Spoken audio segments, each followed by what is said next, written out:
Hi అండి అందరికీ. అందరూ ఎలా ఉన్నారండి? బాగున్నారా? ఇదైతే సండే వ్లాగ్ అండి. ఇక సండే అంటే బిర్యానీ, కోడికూర చేసుకుంటా కదా! ఇంకా అందులోకి కట్ అయితే చేస్తున్నానండి ఆనపకాయ ముక్కతోటి. మా చిన్నబ్బాయికి చాలా ఇష్టం. ఎప్పుడు మీకు బిర్యానీ, చికెన్ కర్రీ చూపిస్తూనే ఉంటాను కదా! ఈసారి కట్ట రెసిపీ అయితే నా స్టైల్లో ఎలా చేస్తానో చూడండి. అలాగే ఈరోజు నేను పొదుపు కోసం అయితే చెప్తున్నానండి. నేను డెబ్బి కొనుక్కున్నాను కదండి, అందులో నేను ఎలా పొదుపు చేస్తానో మీకు ఈరోజు షేర్ చేసుకుంటాను. ఇదిగోండి కందిపప్పు తీసుకుని ఒకసారి వాష్ చేసి వాటర్ వేసి కొంచెం పసుపు వేసి మూత పెట్టి 3 విజిల్స్ రానిచ్చానండి. పప్పు అయితే సపరేట్గా ఉడికించేసుకోవాలండి 3 విజిల్స్తో. ఇంకా గిన్నె పెట్టుకుని కొంచెం ఆయిల్లో అల్లం వెల్లుల్లి పేస్టు, కరివేపాకు, కొత్తిమీర ఒకసారి వేగిన తర్వాత ఉల్లిపాయ ముక్కలు, పచ్చిమిర్చి ముక్కలు, మీకు కావలసిన వెజిటేబుల్స్ అన్నీ యాడ్ చేసుకోవడమే. వెజిటేబుల్స్ ఈ విధంగా మగ్గించుకుని ఉడికించుకోవాలి. మూత పెట్టేసి 2 విజిల్స్ రానిచ్చామనుకోండి, కొంచెం వాటర్ వేసి అంతే ఉడికిపోతాయి. ఇంకా అందులోకి మెదిపి పెట్టుకున్న పప్పు, చింతపండు రసము వేసేసుకుని మరో 2 నిమిషాలు ఉడికించుకుంటే కట్టా రెడీ అయిపోద్ది. అయితే ఇక్కడ స్పెషల్ ఏంటంటే, నేను ఎప్పుడు చేసినా ఈ చికెన్ కర్రీ అయితే వండుతాం కదా బిర్యానీలోకి, ఆ కర్రీ ఓ 4 ముక్కలు తీసి గ్రేవీ ఇందులో కలుపుతానమాట. అది మంచి టేస్ట్ వస్తుంది. కందిపప్పు చూసారా, మిక్సీ పట్టేసాను మెత్తగా. ఇలా పట్టేసుకుంటే బాగుంటుందండి కట్ట అయితే. ఇందులోకి కొంచెం కారం, పసుపు వేసుకోవాలి అంతే. 2 నిమిషాలు మరిగించుకుంటే రెడీ అయిపోద్ది. అయితే మనం పొదుపు గురించి మాట్లాడుకుందామండి. డబ్బు ఎప్పుడు కూడా నన్ను కాపాడుకో, నిన్ను భవిష్యత్తులో నేను కాపాడుతాను అంటదంట. ఎంత పెద్ద పడవైనా సరే, చిన్న సిల్లు ఉందనుకోండి మునిగిపోద్ది క్రమేణా. అలాగే మన దగ్గర ఎంత పెద్ద ఆస్తుపాస్తులున్నా కూర్చుని తింటే కొండలైనా కరిగిపోతాయి అంటారు కదా, అలాగన్నమాట. డబ్బులు ఆదా చేసుకోవాలనుకునేవారు కొన్ని టిప్స్ ఖచ్చితంగా పాటించాలండి. ప్రతి నెల ఎంతో కొంత డబ్బు సేవ్ చేసుకోవచ్చు. మరి ఆ టిప్స్ ఏంటో కూడా మాట్లాడేసుకుందాం. ఈ రోజుల్లో డబ్బు ఆదా చేసుకోవడం చాలా ముఖ్యం. అప్పుడే భవిష్యత్తులో ఎలాంటి పరిస్థితి వచ్చినా, మనకి ఆర్థికంగా ఇబ్బందులు వచ్చినా తట్టుకోగలుగుతాం. అయితే ఎక్కువ జీతం వచ్చేవారు ఎంతో కొంత సేవింగ్ చేస్తారులేండి, కానీ తక్కువ జీతం, ఖర్చులు ఎక్కువగా ఉంటాయి. వారు డబ్బుని ఆదా చేయడం అస్సలు కుదరదు. అలాంటి వారి కోసం మనం కొన్ని విషయాలు చెప్పుకుందాం. అలాంటి వారిలోనే మనం ఉంటాం అనుకోండి. నెల మొదలైందంటే ఏది ఆగుతుందండి? మనకి ఇంటద్దు ఆగుతుందా? Current bill ఆగుతుందా? పాలు బిల్లు ఆగుతుందా? డోక్రాలు కట్టాలి, ఇంకా ఈఎంఐలు ఉంటాయి. ఇవన్నీ కూడా పిల్లలకి 3 నెలలకు ఒకసారి మనం ఫీజులు కట్టాలి. ఏది కూడా ఆగదండి. ఏది కూడా ఆగదు. ప్రతిదీ కూడా ఖర్చు పెట్టవలసిందే. అయితే ఇలా మనం బడ్జెట్ మనకు ఆల్రెడీ ఉంటుంది. మనం ఇంట్లో ఈ గ్రోసరీ సామాను తెచ్చుకోవడం, పిల్లల ఫీజులు, కరెంటు బిల్లులు, ఈ పాలు బిల్లులు, ఇంటద్దులు, ఇవన్నీ కూడా సాగుతూనే ఉంటూ ఇది మన బడ్జెట్. కానీ ఇందులో మనం కొంత సేవ్ చేయాలి. దీని గురించి మనం మాట్లాడుకోవాలి. మీరు సేవింగ్ చేయాలనుకుంటే ప్రతి నెల మీ బడ్జెట్ ఎంతో ఖచ్చితంగా ఒక లెక్క ఉండాలండి. మీకు అవసరాలకు మాత్రమే డబ్బును ఖర్చు చేయాలి. కోరికలు, విలాసాలు ఖర్చు అస్సలు వద్దండి. నెలకు ఇంత బడ్జెట్టే కంటే ఎక్కువ ఖర్చు చేయొద్దని ఫిక్స్ అయిపోవాలి. ఇంకా మీరు దానికి అనుగుణంగానే మనం డబ్బులు సేవ్ చేయొచ్చు. ఇదిగోండి నేనైతే భోజనం చేసేస్తున్నాను. ఇంకా కట్ట అయితే సూపర్గా ఉందండి. మా పిల్లోడికి చాలా ఇష్టం, మా చిన్న అబ్బాయికి. వాడికి ఫస్ట్ వడ్డించి తర్వాత నేను తింటున్నాను అనమాట.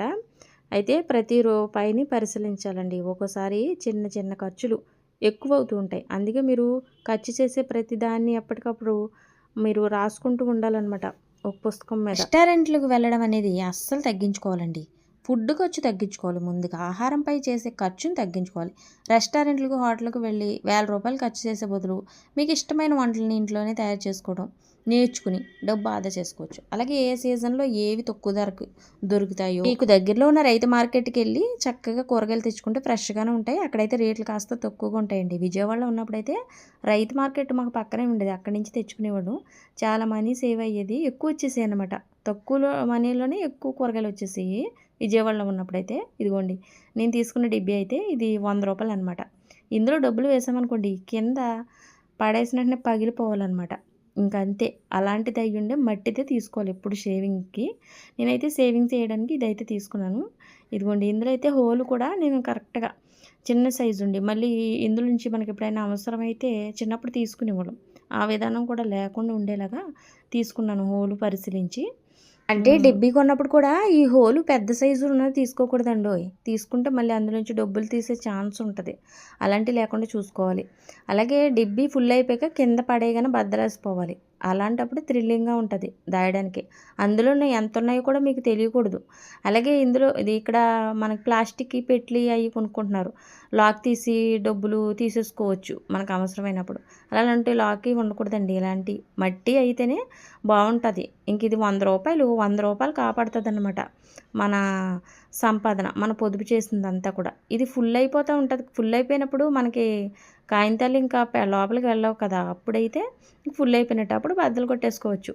మరి ఈ డిబ్బి ఎంత సేవ్ అవుతుందో, ఇది ఎంత మనీ పడుతుందో నాకైతే తెలియదు. కానీ ఇందులోకి నేను ఏమేమి సేవ్ చేస్తున్నానంటే, వీలైనంత వరకు కూడా మనం కాస్త రేట్లు తక్కువ ఉన్నాయి కొనుక్కోవాలండి. మొన్న అయితే నేను 1వ తారీఖు వ్లాగ్ పెట్టాను చూసారా, అందులో ఫ్లిప్కార్ట్ నుంచి తెప్పించాను గ్రాసరీ సామానం అన్నీ ఆఫర్లోనే అండి. 50%, 70%. ముఖ్యంగా నేను సబ్బులును ఈ బట్టల లిక్విడ్ మార్చాను అనమాట. బట్టల లిక్విడ్ 170 రూపాయలకి నాకు 2 కేజీలు వచ్చేసింది. నెలకే సరిపోయి ఇంకా ఎక్కువ ఉంటుంది అనమాట. ఈ మిషన్ బట్టలు అండి, ఒక ఆవిడైతే 10 చీరలు ఇచ్చిందనమాట. ఈ చీరలకి పాలసీలు ఇవ్వమనేసి నేను వీటిలో మనీ సేవ్ చేశాను. ఆ మనీని కూడా నేను డిబ్బీలో వేస్తాను. మరి మిషన్ దగ్గర నేను ఎలా సేవ్ చేస్తున్నాను కూడా చూపిస్తాను. అయితే నేను ఫ్లిప్కార్ట్ గురించి చెప్తున్నాను కదా, అందులో నేను అన్నీ 50%, 70% ఉన్నాయి కొన్నాను అనమాట. దానివల్ల నాకు 5,000 ఖర్చు అయ్యేది 10 నెల. ఈసారి నాకు 3,600కి అన్నీ వచ్చేసినాయి. 1,400 సేవ్ అయిందండి నిజంగా.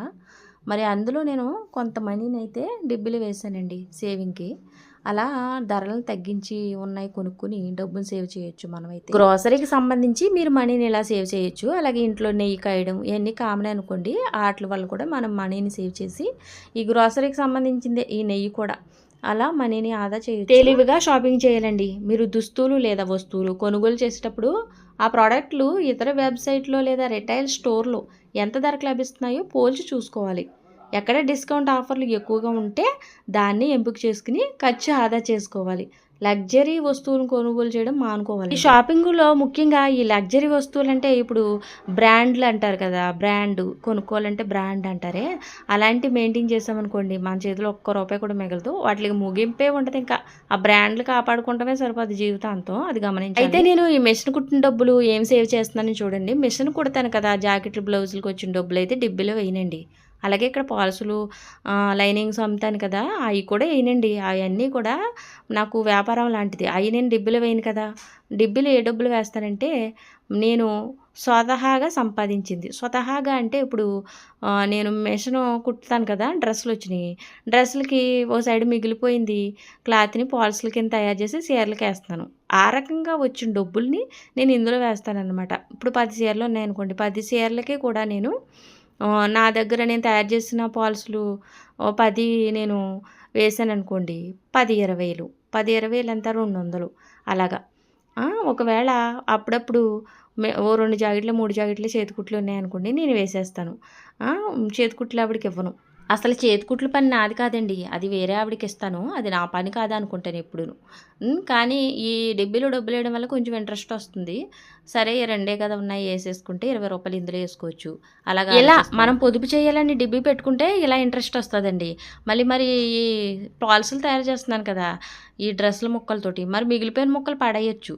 కానీ కొంచెం టైం కేటాయిస్తే ఒక 20 రూపాయలు ఒక పాలసీకి వస్తున్నాయి కదా అనేసి తయారు చేస్తున్నాను. అలా మనకి ఇంట్రెస్ట్ వస్తుంది అనమాట ఇలా పొదుపు చేయడానికి. ఇంకా మనకి చిన్న చిన్న అప్పులు ఉన్నాయనుకోండి, ముందుగా వడ్డీ రేట్లు ఎక్కువ ఉన్న అప్పుల్ని తీర్చేసుకోవాలి. దానివల్ల మనీ ఆదా అవుతుంది. అలాగే కరెంటు బిల్లు కూడా ఎక్కువ రాకుండా చూసుకోవాలండి. స్విచ్లు ఆఫ్ చేసుకుంటూ ఉండాలి. సమ్మర్ ఒకటి ఎక్కువ వేసేస్తారు. ఇప్పుడు ఇంట్లో పనులన్నీ మనమే చేసుకోవాలి, ఎవరి మీద ఆధారపడకుండా, ఐరన్తో సహా. అంతే మనీ అయితే సేవ్ అవుతుంది. ఇది అనేది మనకి పొదుపు అన్నట్టు. మనం ఏ రకంగా తక్కువ ఇంట్లో పొదుపు చేసి తక్కువ ఖర్చు పెట్టి మిగిలిన డబ్బుని ఇందులో వేసుకోవాలన్నమాట. అలా సేవింగ్స్ తప్పనిసరి. మీకు వారంలో ఎంత కుదిరితే అంత, 100 అయినా సరే. మీకు చిన్న ఆదాయం రేపొద్దున పెద్ద అవసరాలకు ఉపయోగపడుతుంది అనమాట.